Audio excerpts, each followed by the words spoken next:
యెషయా గ్రంథం 60వ అధ్యాయం. యెషయా 60వ అధ్యాయం. 7 లక్షణాలు కోల్పోయాడు తన జీవితంలో. ఓషియా 7 లక్షణాలు. 60వ అధ్యాయము 11వ వచనం చూడండి. 11వ వచనము, నీ యొద్దకు జనముల భాగ్యము తేబడినట్లు. జనముల భాగ్యము. మెగిద్దో లోయ అంటే ద ప్లేస్ ఆఫ్ క్లౌడ్, జనములు కూడుకునే ప్రదేశము.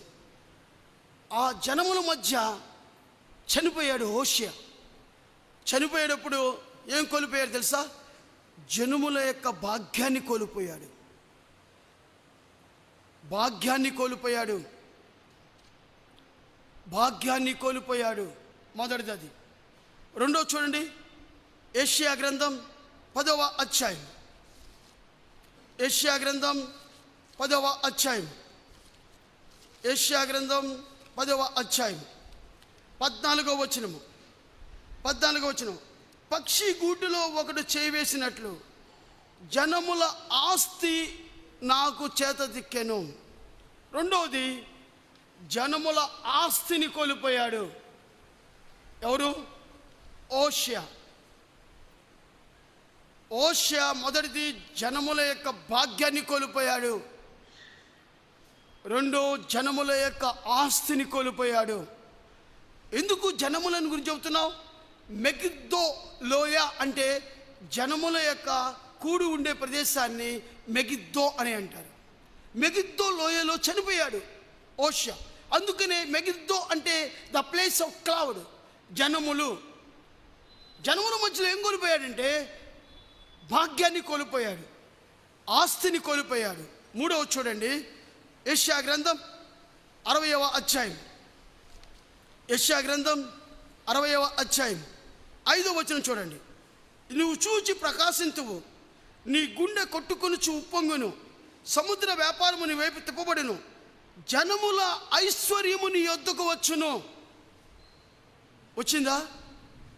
జనముల ఐశ్వర్యం వచ్చిందా ఓషియాకి? రాలా. జనముల ఐశ్వర్యాన్ని కోల్పోయాడు. బీ కేర్ఫుల్, మనం కూడా కోల్పోతాం. జనముల భాగ్యాన్ని కోల్పోతాం, జనముల ఆస్తిని కోల్పోతాం, జనముల యొక్క ఐశ్వర్యాన్ని కోల్పోతాం. దేవునికి వ్యతిరేకంగా చేస్తే ఓషియా కోల్పోయిన విషయాలు మీకు నేను చెప్తున్నాను. 3 అయిపోయినాయి. 4వ చెప్తున్నాను, గబవు చెప్తున్నాను, జాగ్రత్త నోట్ చేసుకోండి. 4వ కీర్తన 67.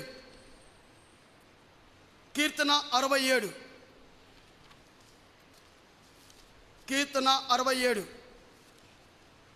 67వ కీర్తన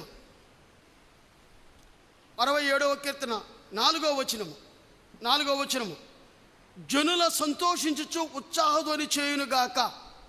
అంటే జనుల సంతోషము గమనించండి. సంతోషము అంటే జనులందరూ ఏం చేశారు? అక్కడ ఆ మెగిద్దో లోయలో ఏం చేశారు? ప్రారంభించారు.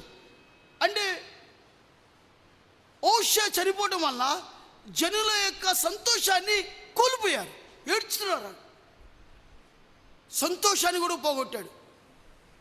జనుముల యొక్క సంతోషాన్ని పోగొట్టారు. 5వ విషయము రండి. ప్రకటన గ్రంథం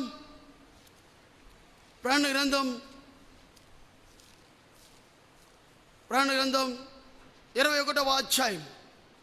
ప్రకటన 21 24వ వచనము.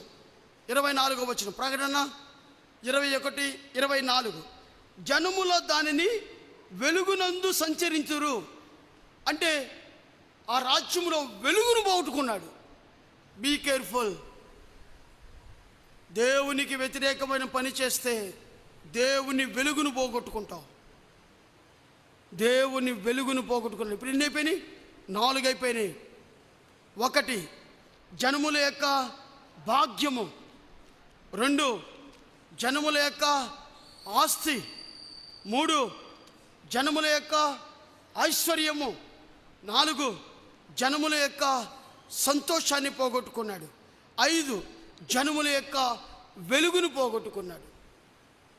6వది ప్రకటన 21-24 అదే వచనంలో 26వ వచనం చూడండి. 26 జనముల మహిమను కోల్పోయాడు.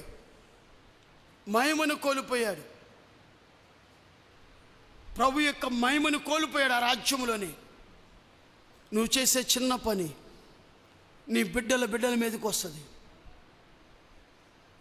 పశ్చాత్తాపడదాం ప్రభు దృష్టిలో. మన బిడ్డల మీదకి రాగతెలికే, ప్రభా నేను కుడిమి ఎడమకు తిరిగాను, యథార్థంగా ప్రవర్తించలేదు, ప్రభా నీ ప్రవర్తన అంతటి ప్రకారంగా నేను ప్రవర్తించలేకపోయాను, నన్ను క్షమించు ప్రభువా.